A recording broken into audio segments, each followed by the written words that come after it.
حضرت موسیٰ کی قوم میں ایک بہت دولت مند شخص تھا۔ اس کا نام قارون تھا۔ اس کے پاس اتنی دولت تھی کہ اس کے خزانوں کی چابیاں ایک بڑی جماعت اٹھاتی تھی۔ وہ شخص یعنی قارون دولت نہ خود پر خرچ کرتا تھا نہ ہی کسی غریب شخص پر، بس مال جمع کرتا رہتا تھا۔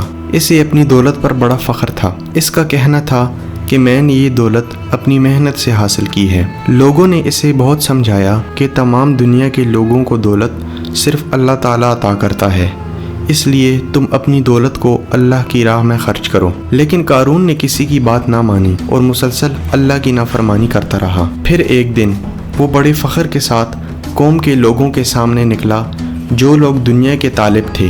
وہ اس کو دیکھ کر کہنے لگے، کاش ہمیں بھی قارون کے جتنی دولت ملتی، یہ کتنا خوش نصیب ہے۔ لیکن جو اللہ تعالیٰ سے ڈرتے تھے وہ کہنے لگے، نیک لوگوں کے لیے آخرت میں اس سے بھی کہیں بہتر انعام موجود ہے۔ جب قارون اپنی سرکشی سے باز نہ آیا تو اللہ تعالیٰ نے اس کی دولت کے ساتھ ہی زمین میں گاڑ دیا۔ کوئی بھی اس کو عذاب الہی سے بچا نہ سکا۔ جو لوگ اس کے جیسے بننے کی تمنا کر رہے تھے قارون کا انجام دیکھ کر کہنے لگے، شکر ہے اللہ نے ہمیں بچا لیا۔ اگر ہمیں بھی قارون کی جتنی دولت ملتی اور ہم بھی سرکش اور گمراہ ہو جاتے تو اللہ ہمیں بھی زمین میں دھنسا دیتا۔ ہمیں کبھی بھی کسی سے ہرس نہیں کرنی چاہیے۔ اللہ نے ہمیں جو کچھ عطا کیا ہے اس پر اترانا نہیں چاہیے، بلکہ اللہ تعالیٰ کا شکر ادا کرنا چاہیے۔ کسی کو حقیر اور کمتر نہیں سمجھنا چاہیے۔